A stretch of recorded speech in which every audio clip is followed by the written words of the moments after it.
नमस्कार, मैं हूँ नेहा शर्मा। जय श्री राधे गोविंद यूट्यूब चैनल में आप सभी का बहुत बहुत स्वागत है। अगर आपने अभी तक हमारा चैनल सब्सक्राइब नहीं किया है तो इसे सब्सक्राइब करें और बेल आइकन को प्रेस करें, जिससे हमारे आने वाले वीडियो की नोटिफिकेशन सबसे पहले आप तक पहुँचे। इस वीडियो में हम आपके साथ शेयर करने जा रहे हैं योगिनी एकादशी की कथा व इसकी पूजा विधि।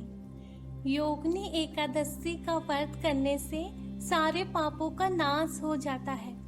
इस व्रत को करने से मनुष्य स्वर्ग का अधिकारी हो जाता है। योगिनी एकादशी तिथि निर्जला एकादशी के बाद और देवशयनी एकादशी से पहले आती है। आषाढ़ माह के कृष्ण पक्ष की एकादशी को योगिनी एकादशी कहा जाता है। यह व्रत रखने से भगवान विष्णु की कृपा होती है। इस व्रत को करने से मनुष्य स्वर्ग का अधिकारी हो जाता है। योगिनी एकादशी व्रत का महत्व 88,000 ब्राह्मणों को भोजन कराने के समान है। अब हम जानेंगे योगिनी एकादशी की पूजा विधि। योगिनी एकादशी के दिन सुबह पहले घर की साफ सफाई करें और फिर स्नान करके स्वच्छ कपड़े पहन ले। इसके बाद भगवान विष्णु की मूर्ति को स्थापित करें। फिर प्रभु को फूल, अक्षत, नारियल और तुलसी पत्ता अर्पित करें। फिर पीपल के पेड़ की पूजा करें। योगिनी एकादशी व्रत की कथा सुने और अगले दिन पारायण कर दे। योगिनी एकादशी व्रत कथा। स्वर्ग की अलकापुरी नगरी में कुबेर नामक एक राजा रहता था। कुबेर भगवान शिव का भक्त था। वो हर दिन भोलेनाथ की पूजा करता था। राजा की पूजा के लिए हेम नामक एक माली फूल लाता था। हेम माली की पत्नी का नाम विशालाक्षी था, जो एक अत्यंत सुंदर स्त्री थी। फिर एक दिन माली सरोवर से पुष्प तो ले आया, लेकिन कामातुर होने की वजह से अपनी पत्नी से हास्य विनोद करने में व्यस्त हो गया और राजमहल नहीं गया। दूसरी तरफ राजा माली का दोपहर तक इंतजार करता रहा। इसके बाद राजा कुबेर ने सैनिकों को आदेश दिया कि जाओ, माली अब तक क्यों नहीं आया, इसका पता करो।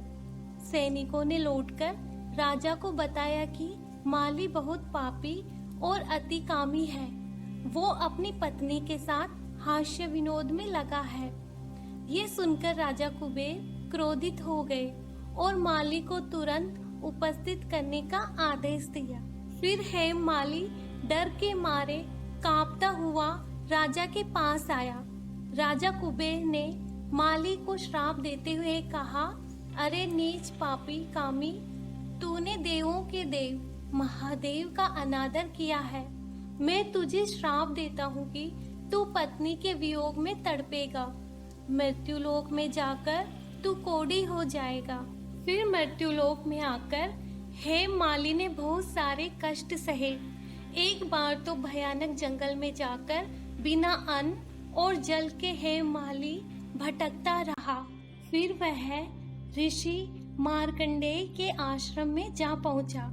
उसने ऋषि को अपनी कहानी बताई। ऋषि ने सुनकर उससे कहा, तूने मुझे सत्य बात बताई, इसलिए मैं तुम्हें उद्धार के लिए एक व्रत बता रहा हूँ। अगर तुम योगिनी एकादशी का व्रत विधि विधान से करोगे तो सभी पापों का विनाश हो जाएगा। ये सुनकर माली ने ऋषि को प्रणाम किया और विधि पूर्वक योगिनी एकादशी का व्रत रखा। फलस्वरूप हेम माली दोबारा स्वर्ग गया और अपनी पत्नी के साथ सुख से रहने लगा।